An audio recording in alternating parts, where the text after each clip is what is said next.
I pozdrav svima ljudi, danas ću vam pokažem kako da podesite hibernaciju na vaš računar. Idite u CMD i tu kucite ovako powercfg, pa tu stavite ovu crticu i stavite razmak H on. Stisnite enter i zatvorite prozor. Zatim idite u power options i tu idete ovde change when the computer sleeps i tu idete ovde change advanced power settings.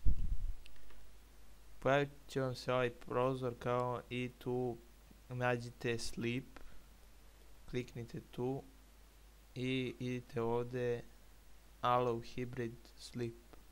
Tu nek vam bude podešeno na off i idite apply i ok i sada imate hibernaciju. To bi bilo to.